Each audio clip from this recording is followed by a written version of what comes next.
चलिए, आज हम लोग जो विकास की अवस्थाएं पढ़ रहे थे उसमें जो तीसरी अवस्था है किशोरावस्था, एडोलसेंस पीरियड ऑफ डेवलपमेंट, इस पर चर्चा करेंगे। हमने आपको शैशवावस्था बताया है, बाल्यावस्था बताया है। तीसरी अवस्था होती है किशोरावस्था और जिसका एज ग्रुप है 12 से 18 वर्ष। 12 से 18 वर्ष जनरली ऐसा माना जाता है, कभी इंडिया में इसको 19 वर्ष तक जनरली लोग मानते हैं, जो हमारा बच्चों का टीन एज होता है 13 से लेके 19 तक, एक्चुअली उसी को एडोलसेंस पीरियड मानते हैं। लेकिन चूँकि ये जो अमेरिकन कॉन्सेप्ट है एडोलसेंस का, वो 12 से 18 वर्ष मानता है। ये ज़रूर है कि इंडिविजुअल टू इंडिविजुअल हर व्यक्ति पर एक जैसा हम इसको नहीं मान सकते। किसी में ये 12 से शुरू हो सकता है, किसी में 13 से, और किसी में ये देर तक चल सकता है। तो बहुत हार्ड एंड फास्ट रूल नहीं है कि हर बच्चे का 12 से 18 वर्ष तक ही किशोरावस्था का समय होगा, लेकिन जनरली मनोवैज्ञानिक इसी आधार पे कार्य करते हैं। तो ये जो किशोरावस्था का समय है, ये जीवन का सबसे कठिन समय है।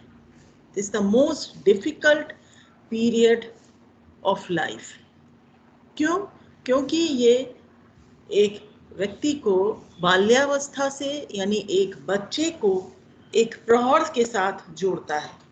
यानी बाल्यावस्था और जो प्रौढ़ावस्था के बीच का जो समय है वो है किशोरावस्था। इसको एक संधि काल या ट्रांजिशनल पीरियड कह सकते हैं हम अपने लाइफ का, क्योंकि इस समय वो न तो बच्चा रहता है और न वो प्रौढ़ होता है।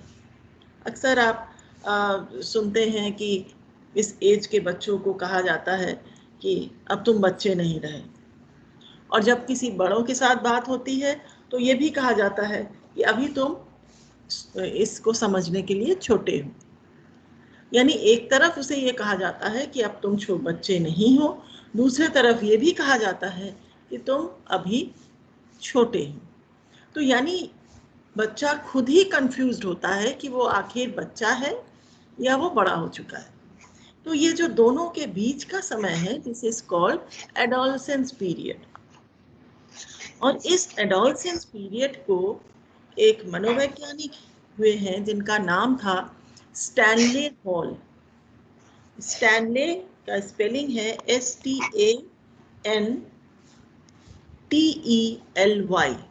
स्टैनले, और हॉल है HALL।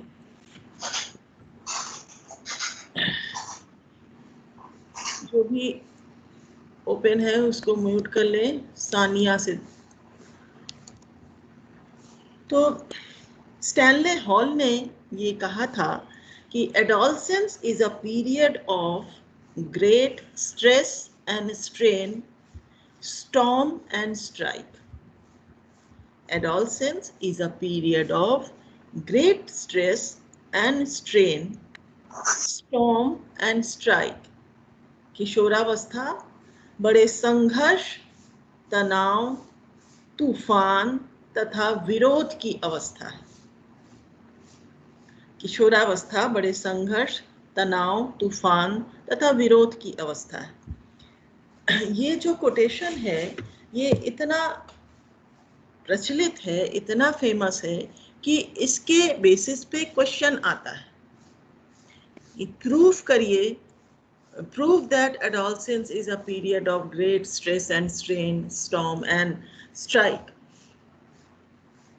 तो इसके साथ क्वेश्चन भी आता है कि इसी परिभाषा को प्रूव करने के लिए।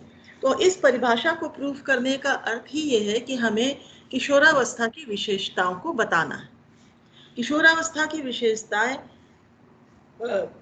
इसलिए कॉम्प्लिकेटेड कही जाती हैं क्योंकि ये समय, ये जो पीरियड होता है बच्चे के लाइफ का, ये बहुत कॉम्प्लिकेटेड होता है। बहुत तरह के changes, physical changes, mental changes, emotional changes, हर तरह के चेंजेस इस समय बच्चा एक्सपीरियंस करता है, चाहे वो लड़का हो या लड़की हो। आप भी जानते हैं कि लड़कियों में भी कुछ फिजिकल चेंजेस आती हैं, कुछ डेवलपमेंटल चेंजेस आते हैं, लड़कों में भी आता है। तो जब वो चेंजेस आने शुरू होते हैं तो ऑटोमेटिकली बच्चे का जो इमोशंस है, उसके जो संवेगात्मक उसका जो एस्पेक्ट है, उसका जो मेंटल डेवलपमेंट है, उसमें भी चेंजेस होने शुरू हो जाते हैं। और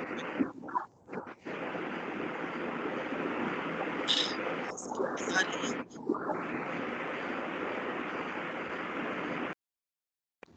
अध्याय म्यूट करिए, म्यूट कर लीजिए अपना। कर दिया मैंने। चलिए अब सब लोग म्यूट कर के रखिए। तो किशोरावस्था बहुत ही संघर्ष का समय है, तनाव का समय है, क्योंकि बच्चा बहुत ज़्यादा उस समय इन विभिन्न कारणों से स्ट्रेस में हो जाता है, तनाव में हो जाता है, चिंता में हो जाता है, संघर्ष करता है। तो इसलिए ये जो समय है, ये मनोविज्ञान की दृष्टि से मैम आप किसी ने आपको, मैम आपकी वॉइस नहीं आ रही है। मैम आप अपने को म्यूट ना करके मुझको म्यूट कर दिया। चलिए, तो किशोरावस्था की जो विशेषताएं हैं ये बहुत महत्वपूर्ण है मनोविज्ञान की दृष्टि से, क्योंकि मनोविज्ञान व्यवहार का विज्ञान है और किशोरावस्था में बच्चे के व्यवहार में सबसे ज्यादा परिवर्तन आता है। आप सभी लोग इस आयु से जस्ट अभी होके गुजरे हैं, तो आपने भी एक्सपीरियंस किया होगा, आपका एक्सपीरियंस बहुत अभी फ्रेश एक्सपीरियंस है कि आपके अंदर भी इस तरह का स्ट्रेस, इस तरह का तनाव, इस तरह का संघर्ष कभी ना कभी जरूर हुआ होगा, क्योंकि आपको ये समझने में ही कंफ्यूजन होता होगा कि हम बच्चे हैं या हम बड़े हो चुके हैं। ऐसा हुआ है आप लोग के साथ किसी को? कभी यस आपने मैम, एक्सपीरियंस किया है? Yes ma'am. यस। चलिए अब हम लोग इसकी विशेषताएं बताते हैं। सबसे पहली विशेषता है कुछ शारीरिक परिवर्तन, फिजिकल चेंजेस। फिजिकल चेंजेस बहुत होते हैं, लड़कों में भी लड़कियों में भी। कुछ ये जो फिजिकल चेंजेस हैं, जैसे मेनली आप सभी जानते हैं लड़कियों में पीरियड्स स्टार्ट होते हैं और जैसे मैच्योरिटी आने लगती है, परिपक्वता आने लगती है, फिजिकल डेवलपमेंट होने लगता है। ऑल ऑफ अ सडन एक फिजिकल हार्मोनल चेंजेस जैसे जैसे बॉडी में आते हैं वैसे वैसे फिजिकल डेवलपमेंट होता है। तो ये एक मैच्योरिटी की शुरुआत है कि शारीरिक परिवर्तन के साथ साथ शारीरिक परिपक्वता भी आने लगती है। दूसरा क्षेत्र है मेंटल डेवलपमेंट का, मानसिक विकास का।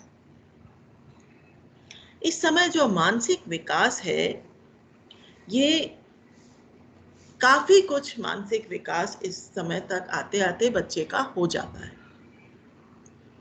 उसकी जो भी मानसिक योग्यताएं हैं वो लगभग पूरी डेवलप हो जाती हैं। मानसिक योग्यताएं बहुत सी हैं, जब हम मानसिक विकास अलग से पढ़ाएंगे तो आपको डिटेल में बताएंगे, लेकिन जो मानसिक योग्यताएं इस समय विकसित होती हैं उसमें सबसे ज़्यादा होता है जैसे स्मरण शक्ति, जो कि पहले से विकसित होना शुरू हो जाता है, लेकिन किशोरावस्था तक आते आते वो अपने पीक तक पहुंच जाता है, काफ़ी ज़्यादा होने लगता है। कल्पना शक्ति, थिंकिंग, तर्क करने की शक्ति यानी रीजनिंग करना। अब जो बच्चा है वो अपने विचार व्यक्त कर पाता है, अपने आइडियाज वो दूसरों के सामने व्यक्त करना चाहता है। निर्णय लेने की शक्ति यानी डिसीजन मेकिंग, हमें कोई समस्या है तो हम अपने समस्या का समाधान कर सके, प्रॉब्लम सॉल्विंग कर सके, निर्णय ले सके, डिसाइड कर सके कि हमें क्या करना चाहिए, क्या नहीं करना चाहिए। तो इस समय बहुत सी मानसिक स्थितियां, योग्यताएं ऐसी हैं जो बहुत अच्छे से विकसित हो जाती हैं। कुछ टिपिकल मानसिक योग्यताएं हैं, कुछ ऐसी विशेष मानसिक योग्यताएं हैं जो किशोरावस्था में विकसित होती हैं, जिसमें एक है, इसको कहेंगे आपने सुना होगा मूड स्विंग्स। मूड स्विंग्स क्या है कि विरोधी मानसिक दशाएं जिसको आप कहेंगे। मूड स्विंग बहुत ज़्यादा होता है किशोरावस्था के बच्चों में कि अभी मेरा मूड अच्छा है तो अभी 1 घंटे बाद मूड खराब हो जाता है। अक्सर आप सुनते होंगे कि बच्चे कहते हैं अभी मेरा मूड ठीक नहीं है। अगर पेरेंट्स आपको कहीं जाने को बोलते हैं तो आप कह देंगे कि अभी मेरा मूड ठीक नहीं, आज मेरा मूड अच्छा नहीं। तो ये मूड के अच्छा होने और ना होने का जो एक क्षेत्र है, ये जनरली किशोरावस्था में बहुत ज़्यादा होता है। इसलिए कहते हैं कि इसमें मूड स्विंग्स बहुत होते हैं बच्चों में। दूसरी चीज़ एक जो पर्टिकुलर होती है उसको कहते हैं डे ड्रीमिंग, दिवा स्वप्न देखना। रात को स्वप्न तो सभी देखते हैं, लेकिन दिन में स्वप्न देखने का क्या अर्थ है कि तरह तरह की काल्पनिक चीज़ों में खो जाना। किशोरावस्था के बच्चे दिवा स्वप्न भी देखते हैं, यानी दिन में स्वप्न देखना और उसमें तरह तरह की चीज़ों की कल्पना करना कि हम ऐसा करेंगे, हम ऐसा करेंगे, हम ऐसे हो जाएंगे, हम ऐसे हो जाएंगे, हम इस तरह के बन जाएंगे आगे चलकर। तो ये जो तरह तरह की काल्पनिक चीज़ें हैं, ये हमारे डे ड्रीमिंग कहलाता है कि हम दिन में भी उन चीज़ों की कल्पना करें, उन चीज़ों की सब का स्वप्न देखें, तो वो दिवा स्वप्न कहलाता है। ये एक टिपिकल एटीट्यूड है एडोलसेंस के बच्चों का। इसके बाद आता है हमारे व्यवहार में स्थायित्व की कमी हो जाती है, lack of stability in behaviour, जो कि हमने अभी आपसे बताया। व्यवहार में भी कमी होती है और हमें एडजस्टमेंट में भी कमी होती है, यानी समायोजन में भी कठिनाई होती है। एडजस्टमेंट, हम जब किसी नए जगह पे जाते हैं, जैसे हमने आपको शुरू में बताया था, शैशवावस्था के जो बच्चे होते हैं उनके अंदर ये चीज़ होता है कि उनके व्यवहार में स्थायित्व नहीं होता। अभी खुश हैं तो अभी रोने लगे, और उनके समायोजन में ठीक नहीं होता कि वो जल्दी से अपरिचित लोगों से बात नहीं कर पाते। ठीक इसी तरह से एडोलसेंस के बच्चे भी जनरली उनके साथ भी एडजस्टमेंट की प्रॉब्लम होती है। वो किसी नए जगह पे जल्दी जाना नहीं चाहते। अगर पेरेंट्स ने कहा कि आज किसी की शादी में जाना है तो बच्चे जाना पसंद नहीं करते। वो ये कहते हैं कि वहाँ मेरा कोई फ्रेंड नहीं है, अगर मेरा कोई फ्रेंड नहीं है तो हम नहीं जाएंगे। क्यों? क्योंकि हम अपरिचित लोगों से जल्दी वो एडजस्ट नहीं हो पाता और न तो वो करना चाहता है। तो एडोलसेंस के बच्चे जनरली अपने बिहेवियर में इस तरह की चीज़ें उनके आती हैं कि वो स्थायित्व नहीं होता, कभी उनका मूड होता है, कभी उनका मूड नहीं होता है, और वो दूसरे लोगों के साथ जल्दी एडजस्ट अपने को नहीं कर पाते। नेक्स्ट चीज आती है इनका जो संवेगात्मक जीवन है, इमोशनल लाइफ। इमोशनल लाइफ इनका बहुत स्ट्रांग होता है, इनके इमोशंस बहुत स्ट्रांग हो जाते हैं। भावात्मक जीवन बहुत होता है। हमने पहले ही आपसे कहा कि मूड स्विंग्स होते हैं, तो यानी मूड्स भी हमारी भावनाएं, हमारे फीलिंग्स, हमारे इमोशंस से ही जुड़े हुए हैं।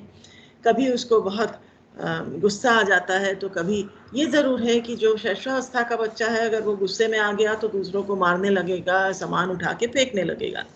लेकिन किशोरावस्था के बच्चे में इतनी मैच्योरिटी आ जाती है कि वो इस तरह की चीज़ें नहीं करता, लेकिन अगर उसको गुस्सा आ गया है तो हो सकता है वो किसी से बात ना करे या बहुत तेज चिल्लाने लगे, अपने बड़ों पर भी चिल्लाने लगे। तो इस तरह की चीज़ें भी किशोरावस्था के बच्चे कभी कभी करते हैं, यानी उनके इमोशंस भी बहुत स्ट्रांग होते हैं। भावात्मक स्थिति बहुत ज़्यादा कठोर होती है। कभी बहुत एक्साइटेड होते हैं तो कभी डिप्रेस्ड हो जाते हैं। अक्सर आपने ये शब्द सुना होगा कि डिप्रेशन हो रहा है। Now what is depression? Depression क्या है? इसको हिंदी में कहते हैं भग्नाशा, लेकिन जनरली आप डिप्रेशन का ही वर्ड ज़्यादा सुनते हैं। डिप्रेशन क्या होता है कि हमें लगता है कि हम कुछ नहीं कर पाएंगे, एक बार हम अगर एक सब्जेक्ट में फेल हो गए या अच्छे मार्क्स नहीं आए तो आपको डिप्रेशन होने लगा कि हमसे कुछ नहीं हो पाएगा। एक बार कहीं आपका किसी के साथ कोई झगड़ा हो गया, कोई सेपरेशन हो गया, तो आप डिप्रेशन में चले जाते हैं। तो तरह तरह के रीजंस हैं कि किशोरावस्था के बच्चे डिप्रेशन में चले जा सकते हैं। इसके बाद आता है विद्रोही भावना, रिवोल्टिंग एटीट्यूड। रिवोल्ट करना, रिवोल्ट हम किसका करते हैं? अपने ही लोगों का रिवोल्ट करते हैं, विद्रोह करते हैं। जैसे आपके घर में अगर आपके पेरेंट्स हैं, आपके ग्रैंड पेरेंट्स हैं, तो अक्सर क्या होता है कि आपके जो विचार हैं आपके पेरेंट्स या आपके ग्रैंड पेरेंट्स से मेल नहीं खाते। ये बहुत एक नेचुरल चीज़ है कि आपके विचार, आपके व्यूज़ और आपके ग्रैंड पेरेंट्स के व्यूज़ एक जैसे नहीं होंगे। वो कुछ कहते हैं तो आप कुछ और कहते हैं, तो आपके अंदर उनके विचारों के को विरोध करने की भावना बहुत तेज होती है, क्योंकि आपको वो एक्सेप्ट नहीं होता। जैसे एक बहुत सिंपल सी चीज़ है कि आप घर से निकल रहे हैं तो किसी ने छींक दिया, तो अक्सर कह दिया जाता है कि किसी ने छींक दिया है, आप बैठ जाओ। यानी जो अंधविश्वास में लोग विश्वास करते हैं, तो वो हो सकता है आप नहीं मानते। जब आप नहीं मानते हैं तो आप उसका विरोध जरूर करते हैं कि हम ये सब नहीं मानते, और आप तुरंत चले जाते हैं। तो ये रिवोल्ट करने का जो एक एटीट्यूड है वो एडोलसेंस में काफ़ी देखा जाता है। इस एज में बुद्धि का अधिकतम विकास हो जाता है, यानी मैक्सिमम डेवलपमेंट ऑफ इंटेलिजेंस। जो एडोलसेंस का पीरियड है, इसी समय यहाँ तक आते आते बच्चे का जो इंटेलिजेंस है वो लगभग पूरी तरह से विकसित हो जाता है। आगे चलकर वो उसमें कुछ ऐड करता चलता है, और ये जो इंटेलिजेंस है इसमें कुछ मेनली एस्पेक्ट हैं उसके जिस पर वो ज़्यादा कंसंट्रेट करता है, जिसमें पहला है अमूर्त चिंतन, एब्स्ट्रैक्ट थिंकिंग। देखिए, थिंकिंग जो है या जो चिंतन है ये दो प्रकार का होता है, ठीक है। एक है मूर्त चिंतन, कॉन्क्रीट थिंकिंग, और दूसरा है अमूर्त चिंतन, एब्स्ट्रैक्ट थिंकिंग। तो मूर्त चिंतन या जो कॉन्क्रीट थिंकिंग है उसका अर्थ ये होता है कि हमारे सामने जो चीज़ कॉन्क्रीट रूप में, मूर्त रूप में उपस्थित है उसके बारे में सोचना समझना। तो ये चिंतन तो बहुत शैशवावस्था में ही डेवलप हो जाता है। लेकिन जो अमूर्त चिंतन है, अमूर्त चिंतन वो होता है कि जो चीज़, जो व्यक्ति, जो वस्तु हमारे सामने नहीं है उसके बारे में सोचना समझना, उसकी शक्ति डेवलप करना। तो ये अमूर्त चिंतन, ये एब्स्ट्रैक्ट थिंकिंग एडोलसेंस में आके तब विकसित होती है।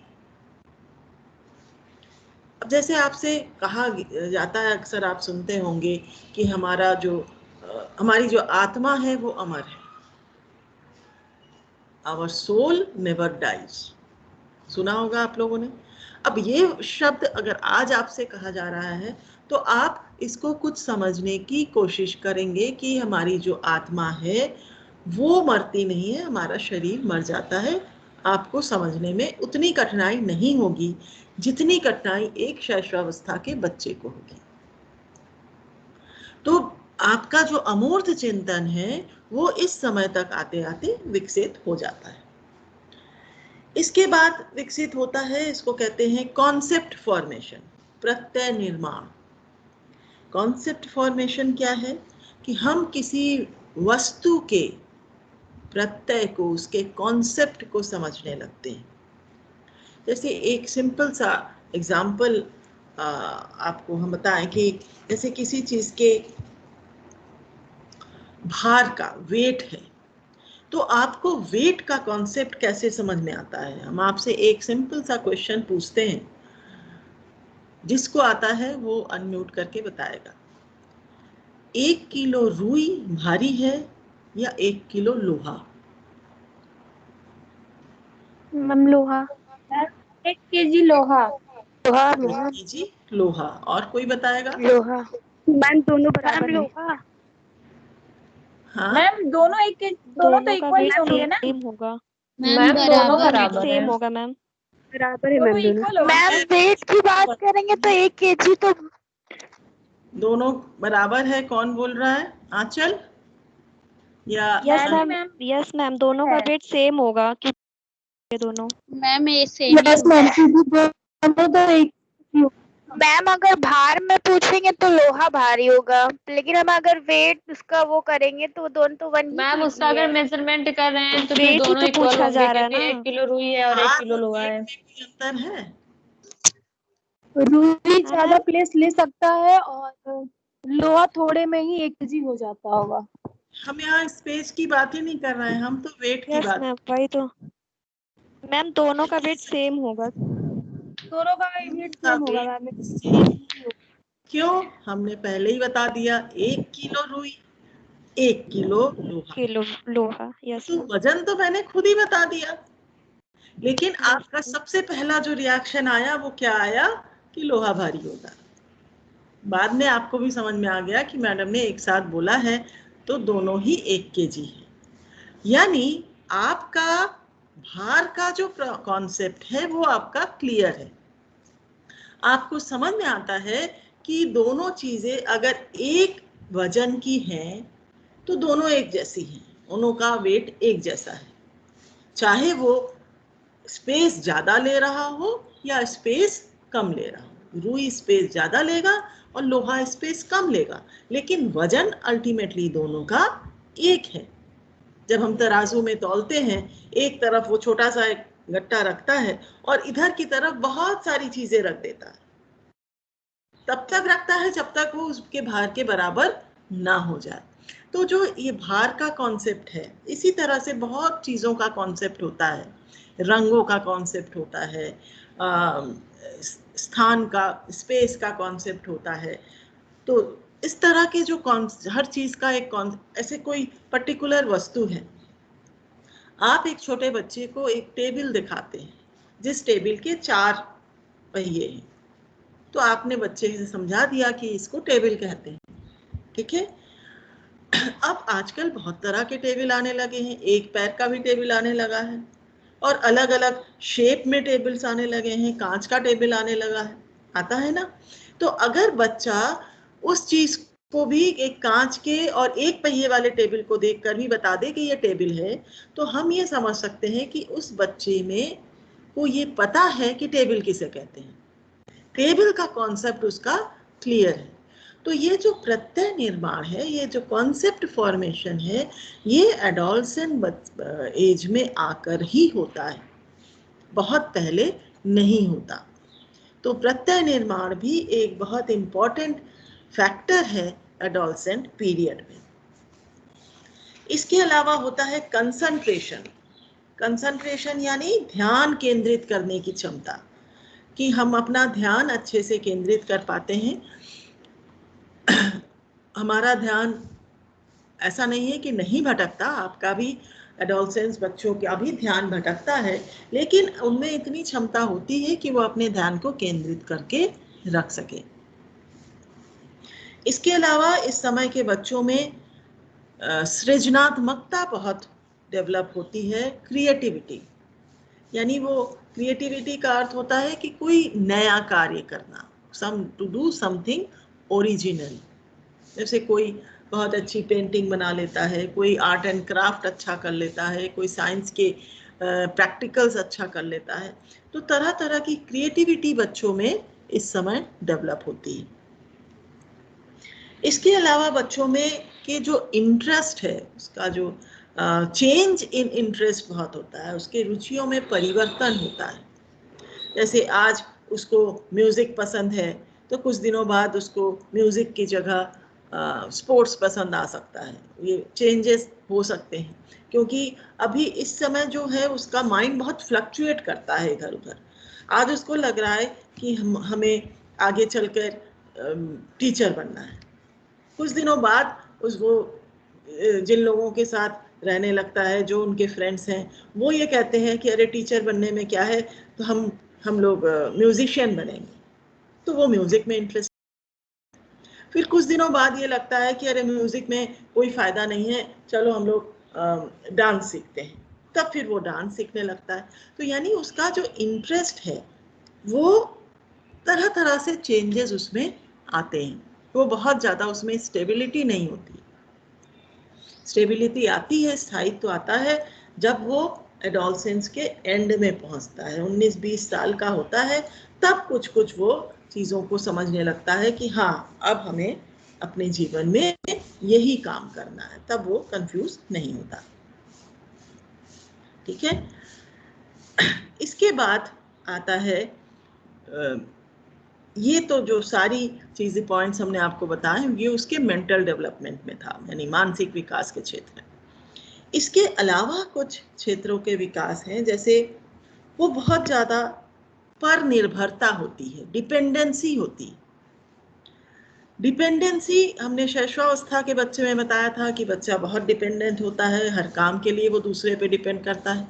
लेकिन एडोलसेंस का बच्चा अपने काम के लिए दूसरे पर डिपेंड नहीं करता, वो अपना काम स्वयं कर सकता है।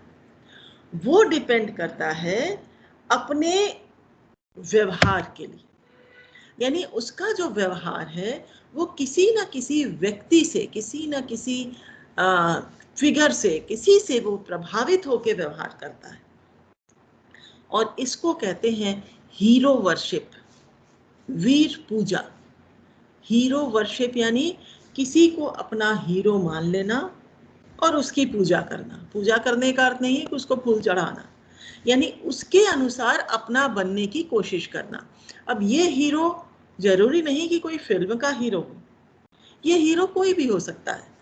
आपका टीचर हो सकता है, आपकी माँ हो सकती है, आपकी सिस्टर हो सकती है, आप किसी पॉलिटिकल फिगर को बना सकते हैं, आप किसी जैसे मदर टेरेसा किसी की आइडल हो सकती है। तो कोई भी हो सकता है जिसका व्यवहार आपको बहुत पसंद है या जिससे आप प्रभावित हैं, बहुत अफेक्टेड है, तो आप स्वयं को उसकी भांति बनाने की कोशिश करने लगते हैं। आपके घर में कोई ऐसा है जिसको आप बहुत लाइक करते हैं, तो आप उस अपने को उसके तरह बनाने की कोशिश करने लगते हैं। तो यानी आपका जो व्यवहार है अब उस पर डिपेंड होने लगता है। Now you are dependent on your hero. आपने जिसको अपना हीरो बनाया है, आपका व्यवहार भी अब उस हीरो के अकॉर्डिंगली करने लगता है। तो हीरो वर्शिप एक बहुत इम्पॉर्टेंट कैरेक्टरिस्टिक है एडोलसेंस का। अब आता है एडोलसेंस में डेवलपमेंट ऑफ सेक्स इंस्टिंक्ट्स, काम भावना का विकास।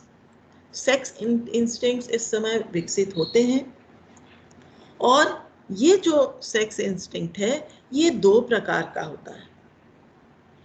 एक तो समलिंगी यानी होमोसेक्सुअल, यानी अगर आप फीमेल हैं तो फीमेल के प्रति आपकी दोस्ती बढ़ती है, फ्रेंडशिप गहरी होती है, क्योंकि आप बाल्यावस्था में बच्चे जब फ्रेंडशिप करते हैं तो वो बहुत सारे बच्चों के साथ फ्रेंडशिप करते हैं। जनरली हमने आपसे बताया है कि वो ग्रुप एक्टिविटी में रहना चाहते हैं, ग्रुप में खेलना पसंद करते हैं।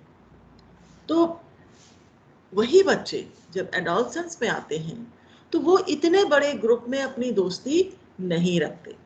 अब जो है उनके कुछ लिमिटेड, कुछ 1 या 2 दोस्त हो जाते हैं, और वो जो दोस्त होते हैं वो बहुत घनिष्ठ मित्र होते हैं, वेरी क्लोज फ्रेंड्स। यानी ये जो इंस्टिंक्ट है, ये जो हमारी भावना है किसी फ्रेंड के प्रति, तो ये आप किसी 1 या 2 फ्रेंड के साथ ही आपकी ऐसी फीलिंग डेवलप होती है, जिसके साथ आप सारी चीज़ें शेयर करते हैं, सारी कहानियाँ बताते हैं, सुबह से रात तक की चीज़ें आप 1 बार नहीं 10 बार फ़ोन करते हैं या मैसेज करते हैं, मतलब उसके साथ आप पूरे समय कांटेक्ट में होते हैं। दूसरा इस समय काम भावना का विकास होता है, उसको कहते हैं विषम लिंगीय काम भावना, यानी हेट्रोसेक्सुअल। सेक्सुअल डेवलपमेंट इस समय ऑपोजिट सेक्स में इसी समय डेवलप होता है, यानी एक लड़का लड़की के प्रति उसका अट्रैक्शन होता है और लड़कियों का लड़कों के प्रति अट्रैक्शन होता है। ये बहुत ही एक नॉर्मल सी चीज़ है, ऐसा कुछ नहीं कि ये बहुत एबनॉर्मल है। ये एडोलसेंट पीरियड का बहुत नॉर्मल कैरेक्टरिस्टिक है कि इस एज में ऑपोजिट सेक्स के प्रति अट्रैक्शन बढ़ता है। ये ज़रूर है कि इस समय ये जो अट्रैक्शन है इसके ज़्यादा बढ़ने से बहुत से बच्चे बहुत गलत काम भी कभी कभी कर लेते हैं, उसको कंट्रोल करने की ज़रूरत है, वो दूसरा एस्पेक्ट है। लेकिन अभी हम जो विशेषताएं हैं उसमें तो ये हमें बताना ही है कि ऑपोजिट सेक्स के प्रति बच्चों का अट्रैक्शन बढ़ता है। इसके अलावा कुछ चीज़ें हैं जैसे धार्मिक भावना का विकास, यानी डेवलपमेंट ऑफ रिलीजियस फीलिंग। इस समय तक आते आते आपको पता लग जाता है कि आप किस धर्म को बिलोंग करते हैं, आपका कल्चर क्या है, आपके धर्म में किस ईश्वर को की पूजा की जाती है, किस भगवान को पूजा की जाती है। तो बहुत से बच्चों में तो बहुत स्ट्रॉन्ग धार्मिक भावना आने लगती है। लेकिन जनरली कुछ कुछ धार्मिक प्रेम, धार्मिक भावना इस उम्र के बच्चे में डेवलप कर जाती है। इस समय बच्चे के अंदर एक आत्मसम्मान की भावना होती है, सेल्फ रिस्पेक्ट, आत्मसम्मान डेवलप होता है। और जैसे दूसरे के सामने आपको किसी ने डांट दिया तो आपको बहुत इंसल्टिंग फील होता है। किसी छोटे बच्चे के सामने आपको डांट दिया गया या क्लास में आपको डांट दिया गया या किसी ने आपसे कुछ कह दिया तो आप बहुत जल्दी इंसल्ट फील करते हैं। क्यों? क्योंकि आपके अंदर एक सेल्फ रिस्पेक्ट उसने स्थान बना लिया है। और इस समय के जो बच्चे होते हैं उनकी जो पर्सनालिटी होती है, उनका जो व्यक्तित्व होता है, वो थोड़ा सा सेल्फ सेंटर्ड होता है, यानी उसको कहेंगे अंतर्मुखी होता है। वो थोड़ा सा अपने में रहना पसंद करता है। कुछ समय वो एकांत में रहना पसंद करता है, हमेशा वो भीड़ में रहना पसंद नहीं करता, क्योंकि वो थोड़ा सा सेल्फ सेंटर्ड होता है, अपने बारे में सोचता है, अपनी चीज़ों को सोचता है, ज़्यादा से ज़्यादा अपने को अट्रैक्टिव बनाने की कोशिश करता है। और यही कारण है कि इस एज के बच्चे मिरर के सामने ज़्यादा देर तक होते हैं, ज़्यादा देर तक वो अपने को अट्रैक्टिव बनाने की कोशिश करते हैं, ज़्यादा अच्छे से अच्छा ड्रेस पहनने की कोशिश करते हैं। तो उनको लगता है कि हम ऐसा करेंगे तो लोग मेरी तरफ अट्रैक्ट होंगे, क्योंकि उन्हें अट्रैक्शन चाहिए। तो क्योंकि वो अपने से प्रेम करते हैं, अपने प्रति केंद्रित होते हैं, सेल्फ सेंटर्ड होते हैं, तो वो चाहते हैं कि दूसरों की नज़र हम पे पड़े, तो इसलिए वो अपने को अच्छे से अच्छा प्रेजेंट करने की कोशिश करते हैं। इसके अलावा इस समय बच्चों के अंदर कभी कभी कुछ बच्चों में एक अपराध प्रवृत्ति का विकास होता है, यानी जो भी बच्चे यानी किशोरावस्था में कोई अपराध करते हैं, कोई क्राइम जो क्रिमिनल टेंडेंसी होती है, वो भी इस समय डेवलप होती है। कुछ बच्चों में, सब में नहीं होती।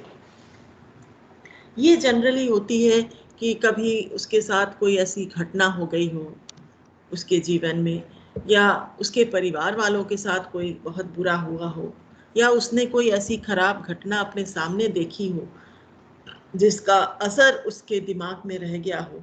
तो ऐसे बच्चे कभी कभी इस एज में आके क्रिमिनल बन जाते हैं। मैम हाँ बोलिए। मैम, अपराध को हम विशेषताओं में शामिल करेंगे? हाँ बिल्कुल, विशेषताएं तो हैं ही। विशेषताएं अच्छी बुरी दोनों हो सकती हैं, पॉजिटिव नेगेटिव दोनों हो सकता है तो वो किसी एक व्यक्ति विशेष की विशेषता नहीं है, ये इस स्टेज की विशेषताएं हैं, इस स्तर की विशेषताएं। इसलिए हमें विशेषताएं तो बताना ही है, चाहे वो अच्छी हैं या गलत हैं। कुछ लोगों में कोई प्रवृत्ति ज़्यादा अच्छी होती है तो किसी में कोई प्रवृत्ति होती है, लेकिन ये प्रवृत्तियाँ उसमें हमेशा यानी एडोलसेंस पीरियड में होती हैं। किसी में कोई प्रवृत्ति होगी तो किसी में कोई प्रवृत्ति होगी। अब इसके अलावा एक होता है इस समय खासकर जब एडोलसेंट पीरियड थोड़ा सा एंड की तरफ आता है, 17, 18, 19 साल के बच्चे होने लगते हैं, तो उनके अंदर एक चिंता, एक एंजाइटी शुरू होती है टुवर्ड्स देयर कैरियर, यानी अपने आगे के कि वो क्या उनका व्यवसाय वो करेंगे, क्या करेंगे आगे, वो क्या बनेंगे, उनको क्या पढ़ना चाहिए, क्या कौन सा कोर्स करना चाहिए, क्या करें कि वो आगे चलकर अपना एक अच्छा जीवन व्यतीत कर सकें। तो ये जो एक टेंशन है, ये जो एक एंजाइटी है, ये लेटर एडोलसेंस पीरियड में यानी एडोलसेंस के अंतिम चरण में इसकी शुरुआत हो जाती है और ये काफ़ी समय तक चलती है, तब तक चलती है जब तक बच्चा पूरी तरह से सेटल नहीं हो जाता। तो इस समय बच्चे के लिए बहुत ज़रूरी है कि उसको सही दिशा दिखाया जाए कि उसे क्या पढ़ना चाहिए, वो क्या पढ़े ताकि वो आगे जाके इस पे अपना व्यवसाय कर सके, अपना कैरियर बना सके। अब जैसे एक सिंपल सी चीज़ है, आप इस समय आप अगर सोच रहे हैं कि हम आगे चल के क्या करेंगे, तो आपको ये पता होना चाहिए कि अगर आपको कुछ बनना है, जो भी आप बनना चाहें, जैसे आप टीचर बनना चाहते हैं तो आपको पता होना चाहिए कि हमें क्या करना पड़ेगा कि हम टीचर बनने के लिए क्वालिफाइड हो जाएंगे। प्राइमरी के लिए हमें क्या क्वालिफिकेशन चाहिए, सेकेंडरी के लिए क्या क्वालिफिकेशन चाहिए, हायर एजुकेशन के लिए हमें क्या क्वालिफिकेशन चाहिए, ये आपको पता तो चले। जब आप इसको पता करें तभी तो आप आगे चल के उसके अकॉर्डिंगली अपने लाइफ को बना सकेंगे।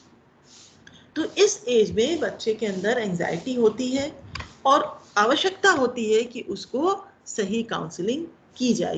ये पार्ट हम आपको आगे बताएंगे कि क्या करना चाहिए। अभी तो हम बता रहे हैं कि क्या होता है जनरली। तो बच्चा काफ़ी कुछ तनाव में होता है। हमने शुरू में पहला पॉइंट ही बताया था कि ये तनाव का समय है, स्ट्रेस का समय है। तो स्ट्रेस का एक बहुत बड़ा कारण ये भी है कि हम अपने आगे अपने कैरियर में, अपने जीवन में क्या करेंगे। इसके बाद जो एक लास्ट पॉइंट है वो है जीवन दर्शन का निर्माण, formation of philosophy of life, यानी हम अपने जीवन में किस दार्शनिक विचारधारा को मानते हैं, वो हमारा एडोलसेंस पीरियड में विकसित हो जाता है। कुछ आपने फर्स्ट पेपर में दार्शनिक विचार पढ़ने शुरू किए हैं, जिसमें आपने अगर आदर्शवाद थोड़ा भी पढ़ा हो, आइडियलिज्म पढ़ा हो, तो आपने पढ़ा होगा कि आइडियलिस्टिक थ्योरी, आइडियलिस्टिक फिलॉसफी कहती है कि हमें सत्यम शिवम सुंदरम पे विश्वास करना चाहिए, ट्रुथ, गुडनेस एंड ब्यूटी। जो सत्य है वो सत्य है, तो हम सत्य को झूठ बनाने की कोशिश ना करें।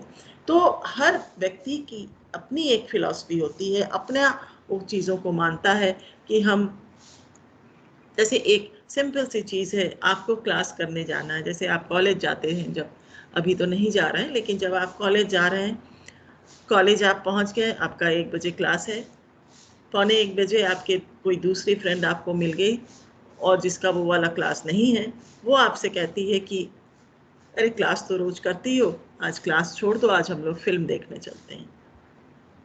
तो ऐसे में आपकी फिलॉसफी क्या है? अगर आप अपने लिए स्ट्रॉन्ग हैं, आपका फिलॉसफिकल माइंड, आपका दार्शनिक विचार स्ट्रॉन्ग है, तो आप उसके कहने पे अपने को चेंज नहीं करेंगे। लेकिन अक्सर जिसका माइंड स्ट्रॉन्ग नहीं होता, जो अपनी दार्शनिक विचारों को विकसित नहीं कर पाता, वो ऐसे लोगों के कहे पे अपने को चेंज कर लेता है। फ्रेंड ने कहा तो कहा ठीक है चलो चलते हैं, फिल्म देख के आते हैं, क्लास करने की ज़रूरत नहीं। तो ये एक बहुत ऑर्डिनरी सा एक एग्जाम्पल हमने दिया। तो किसी भी क्षेत्र में कभी आपको आपने कोई गलत काम किया है और आपकी माँ ने आपको डांटा, आपके फादर ने आपको डांटा, तो आपने झूठ कहना शुरू कर दिया, आप झूठ बोलने लगे। तो आपको झूठ बोलना चाहिए या नहीं बोलना चाहिए, आप क्या सही है आपके लिए और क्या गलत है, इसको सोचने की जो क्षमता अगर आप में विकसित हो गई, तभी ये कहा जाएगा कि आप अपना जीवन दर्शन आपने बना लिया है। तो जनरली ऐसा होता है कि एडोलसेंस पीरियड के एंड होते होते, समाप्त होते होते बच्चे अपने जीवन दर्शन का निर्माण कर लेते हैं, they develop their philosophy of life. और अगर नहीं करते तो उनके लिए बहुत ये एक अच्छी स्थिति नहीं है कि हम किसी के भी कहने पे अपने व्यवहार को, अपने माइंड को चेंज कर लें। हमें अपने व्यवहार पे स्टिक होने की कोशिश करनी चाहिए कि हम जो सही समझते हैं हम वो काम करें। ठीक है, तो ये सारी विशेषताएं हैं किशोरावस्था के समय की। किसी को कुछ पूछना है तो बताइए, समय भी हो गया है आपका। किशोरावस्था के समय कौन सी शिक्षा होनी चाहिए ये हम आपको अगले क्लास में बताएंगे। किसी को कुछ पूछना है? एनीबॉडी? मैम नहीं पूछना? अपराध का थोड़ा क्लियर कर दीजिए। क्या चीज? अपराध? अभी यस भी मैम, आप अपराध में यस। अटके हुए हैं। अपराध जैसे, चलिए हम एक एग्जांपल देते हैं। कभी आपने फिल्मों में देखा होगा, कोई बच्चा है, 8-10 साल का बच्चा है, 4-5 साल का बच्चा है, उसके सामने उसके पेरेंट्स का मर्डर हो जाता है। ठीक है, तो उसके दिमाग में वो जो एक चोट पहुंचती है वो कहीं ना कहीं रहती। ऐसा तो नहीं कि वो पूरे समय अपराधी बन जाए, ऐसा नहीं है, लेकिन जब वो किशोरावस्था तक पहुंचता है और सोचने समझने की क्षमता उसमें डेवलप हो जाती है, वो चीज़ों को सही गलत समझ पाता है, तो ये उसके अंदर उस व्यक्ति के प्रति एक जैसे बदला लेने की भावना विकसित होती है। अब वो उस व्यक्ति से तो शायद बदला नहीं ले पाता, लेकिन उसके अंदर ये एक तरह की प्रवृत्ति, एक तरह का एटीट्यूड डेवलप होने लगता है कि हमें दूसरे से बदला लेना है।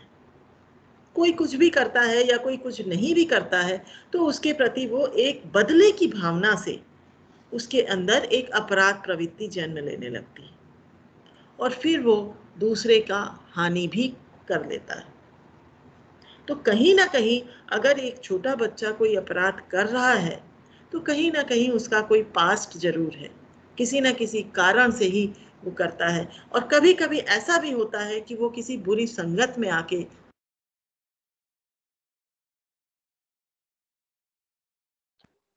मैम तो आप ऐसा म्यूट भी, हैं। हाँ वही हम देख रहे हैं कि ये कौन म्यूट कर देता है मुझे। चलिए, तो ये कभी देखा कि ये लोग हमेशा सारी क्लास में म्यूट रिमूव करते रहती हैं लोग। मैम कौन कर रहा है म्यूट? मैम आप सिस्टम